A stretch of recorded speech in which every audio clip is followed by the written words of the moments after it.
Hello বন্ধুরা, আশা করি সকলেই ভালো আছেন।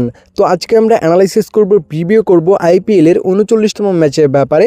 তো ম্যাচটি কিন্তু এখানে কলকাতার জন্য খুবই গুরুত্বপূর্ণ। তারা যদি এই ম্যাচটা উইন করতে পারে তাহলে কিন্তু তাদের 2টা পয়েন্ট কিন্তু অনেকটাই কাজে লাগবে পয়েন্ট টেবিলে উপরে ওঠার জন্য। এবং এইখানে কিন্তু আপনার গুজরাট কিন্তু এবার আইপিএলে ভালো খেলতেছে।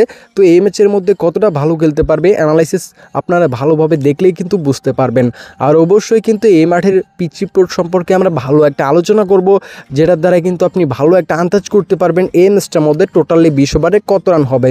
তো অবশ্যই ভিডিওটা পুরোটা দেখবেন এবং আমাদের চ্যানেলটাকে সাবস্ক্রাইব করে রাখতে পারেন যারা নতুন আজকে আমাদের ভিডিওটা দেখতেছেন। আর প্রত্যেককে বলবো ভিডিওতে লাইক করে দিবেন। কলকাতার ইডেন গার্ডেনে কিন্তু আজকে ম্যাচটি হবে। তো এখানে কিন্তু কলকাতা টিমের কিন্তু হোম গ্রাউন্ড থাকবে। তারা কিন্তু হোম গ্রাউন্ডে যে দর্শকের যে সাপোর্টটা বেনিফিটটা সেটা কিন্তু পেয়ে যাবে। তো এই মাঠে কিন্তু গুজরাট এবং কলকাতা দুটো টিমই কিন্তু ভালো খেলে থাকে এবং সমান তালে কিন্তু উইন করে থাকে। 10টা ম্যাচ খেললে এখানে দুটো টিম এখানে প্রায় অ্যাভারেজ করে তারা 6টাই উইন করে, 4টা ম্যাচ হারে। ফার্স্ট বেট উইন করেছে, একটা ম্যাচ হচ্ছে সেকেন্ড বেট উইন করেছে।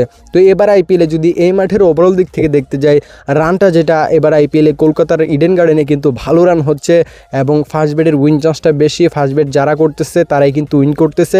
ফার্স্ট বেটের এখানে 3টা ম্যাচের মধ্যে 2টা উইন, একটা সেকেন্ড বেট উইন করেছে। এবার আইপিএলটা কিন্তু কলকাতা নাইট রাইডার্স টিমের কিন্তু এতটা ভালো যাচ্ছে না। এখানে যদি আমরা দেখি এবার আইপিএলে তারা 7টা ম্যাচের মধ্যে 3টা উইন করেছে, 4টা ম্যাচই হেরেছে। তো এখানে অন্যদিকে কিন্তু গুজরাট কিন্তু এখানে 7টা ম্যাচের মধ্যে 5টা উইন করেছে, 2টা হেরেছে। তো এখানে কলকাতা কিন্তু এখানে অনেকটাই পিছিয়ে থাকবে। এবারে আইপিএলের দিক থেকে রিসেন্টলি ফর্মের দিক থেকে গুজরাট কিন্তু এখানে অনেকটাই এগিয়ে থাকবে এই ম্যাচের মধ্যে। তো এখানে পারফরমেন্সটা যেটা সেটা কিন্তু গুজরাটের পক্ষ থেকে আমরা অনেকটাই ভালো দেখতে পারতেছি কলকাতার তুলনায়। তারপর এখানে হেড টু হেড রেকর্ডটা দেখলে আমরা দেখতে পারবো হেড টু হেড রেকর্ডে কিন্তু 3টা ম্যাচ হয়েছে দুই টিমের মধ্যে। 3টা ম্যাচের মধ্যে এখানে 2টা গুজরাট উইন করেছে, একটা ম্যাচ কলকাতা উইন করেছে। তো হেড টু হেড রেকর্ডেও কিন্তু গুজরাটের পাল্লাটা ভারী, একটা ম্যাচ তারা বেশি উইন করেছে। তো এবারে যে ফর্ম এবং রিসেন্টলি ম্যাচগুলো এবারে পুরো আইপিএলটা যদি আপনি হিসাব করেন, গুজরাট কিন্তু অনেকটা এগিয়ে থাকবে এবং হেড টু হেড রেকর্ডেও তাদের উইনটা ভালো। কলকাতার বিরুদ্ধে 2টা ম্যাচ উইন করেছে, 3টা ম্যাচের মধ্যে একটা কলকাতা উইন করেছে। তো ওভারঅল দিক থেকে দেখতে গেলে এই ম্যাচের মধ্যে যদি আপনি ধরেন, অবশ্যই কিন্তু কলকাতার তুলনায় কিন্তু গুজরাট কিন্তু অনেকটাই এগিয়ে থাকতেছে। আজকের ম্যাচে দুই টিমের যদি আমরা উইন চান্সের দিকে যাই, তো এই ম্যাচের যে অ্যানালাইসিস সেই অনুসারে কিন্তু অবশ্যই কিন্তু কলকাতার এখানে কিন্তু উইন পার্সেন্টেজটা কম থাকবে 45% এবং গুজরাটের পক্ষে এখানে 55%।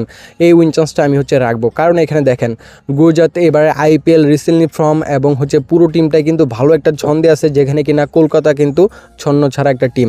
তো অবশ্যই কিন্তু এখানে গুজরাটের দাপটটা কিন্তু এই ম্যাচে বেশি থাকবে। তারা ভালো একটা রিদমে থাকবে, ভালো একটা ছন্দে কিন্তু আছে। অবশ্যই কিন্তু এই ম্যাচের মধ্যে উইন চান্সটা কিন্তু তাদের বেশি। তো ভালো থাকবেন সকলেই। নেক্সট ভিডিওতে আবারও কথা হবে। আল্লাহ হাফেজ।